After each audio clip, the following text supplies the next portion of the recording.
भिक्षाम देहि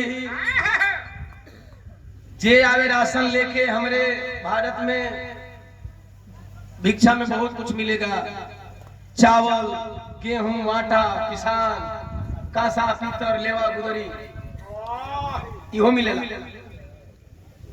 भैया के कहे कि हमके ना चाहिए, हमके एक मुट्ठी सरसों चाहिए, लेकिन वो एक मुट्ठी सरसों तब जब तोहरा घर में कोई मरल नहीं होगी। सब ये कहे हमारा घरे चाचा मरल, हमारे घर चाची, हमार माई, हमार बाबू, हमार भैया, हमार बेटवा, हमार भौजी, हमार मौसी, हमार नानी, हमार दादी, हमार काकी। अरे केकरा घरे मौत नहीं खे भाई, थाक गई खोजत खोजत। सवेरे का निकलल 10 बज गए हो भैया, सोचलस कि अब ना मिली। निकल रही थी इसी तरह से गांव से बाहर। गांव के बाहर भाई बढ़ जा भाई, पीछे गार्जियन हमारे बैठे। इसी तरह गांव के बाहर एक आलीशान महल देखती है। सोचलस कि जब बहरवा ई महलिया लौकी गई तो ए जो मांगी नहीं जाते जाते रास्ते में आवाज लगाई, भिक्षाम देहि। 5 बार आवाज लगाती है, 5 बेर के आवाज का जवाब नहीं आया। वो वापस हो जाती है। बुढ़िया 5 कदम दूर गई होगी, तब तक से दरवाजे से एक दबी सहमी हुई आवाज आई, माँ क्या तुम मेरे घर से बगैर भिक्षा लिए वापस चली जाओगी? बुढ़िया लौट करके वापस देखती है, 21 साल की जवान बाला, खूबसूरती चांद की तरह, लेकिन चेहरे की झुर्रियां बता रही थी विपत्ति की मारी है। शरीर पे लिपटी हुई सफेद साड़ियों में मानो परी दिख रही थी। पहुंची है, बेटा क्यों नहीं? मैं तो मांग रही थी, 5 बार आवाज लगाई, किसी ने जब आवाज का जवाब नहीं दिया, कोई रिप्लाई नहीं आया, तो मैं वापस हो गई। कही माँ क्या चाहिए भिक्षा में तुझे? कही बेटी जा, एक मुट्ठी सरसों लेके आ जा। वह सफेद साड़ियों में लिपटी हुई 21 वर्षीय बाला चेहरे की झुर्रियां बता रही थी कि विपत्ति की मारी हुई है। गई है घर के अंदर, एक मुट्ठी सरसों लेकर के आई है, आंचल फैलाई है। बुढ़िया जी वही आंचल में डालने चली, तब तक से बुढ़िया सवाल करती, नहीं ये भिक्षा तू तब देना जब तेरे घर में मौत ना हुई हो। सफेद साड़ी दिख रही थी, चेहरे की उदासी बता रही थी कि विपत्ति की मारी है।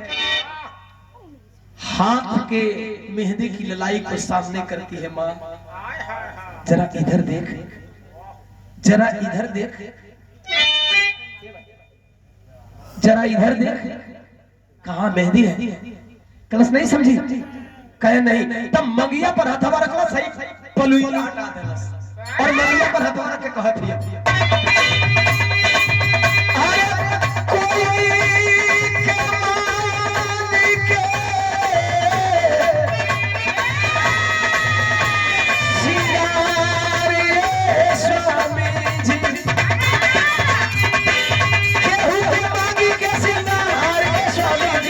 मरी गई मटिया मटिया।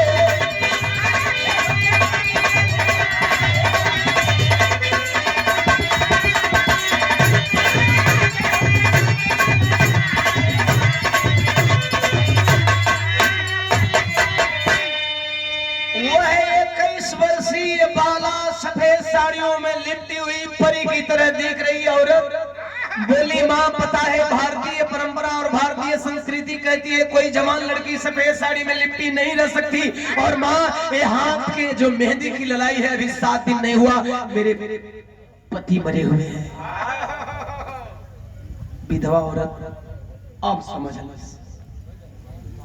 समझ गई बुद्ध जी ने मुझे क्यों भेजा था। विधवा औरत समझ गई, मेरा बहुजन समाज कब समझेगा? अरे बाबा ये मत समझ लेना कि मैं केवल विधवा औरत को समझा रहा हूं।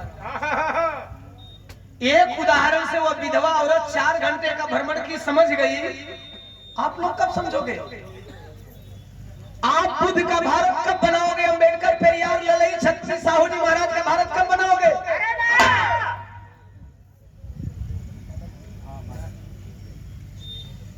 वहां से चली तब हंसता खेलता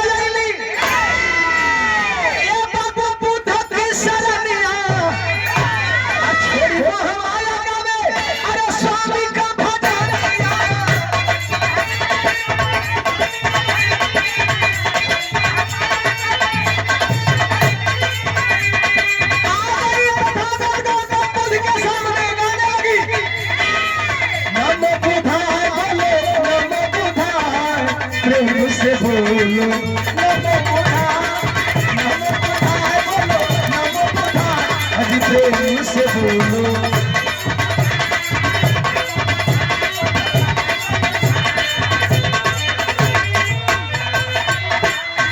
नमो बुधाय बोलो नमो बुधाय, प्रेम से बोलो नमो बुधाय।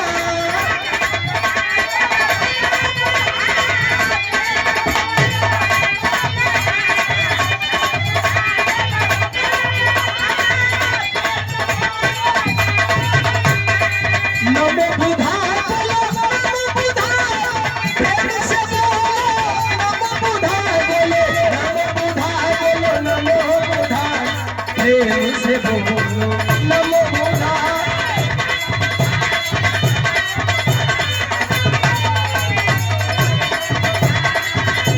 भैया राम प्रवेश और सुनील भैया पार पड़ी नमो बुधाय।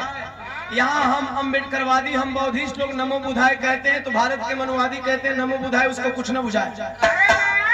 इनको लगता है कि हम लोग बुद्ध को नमन करते हैं, नहीं। नमो बुधाय का मतलब होता है बुद्धि को नमन करना। साहब जमाना जिस दिन नमो बुधाय समझ जाएगा ना, तो इ पंडिताइन के पिसाब से शुद्धि कैले की जरूरत नहीं। क्यों? क्योंकि वह भागवत कथा वाचक, ध्यान से सुनेंगे, जो भागवत कथा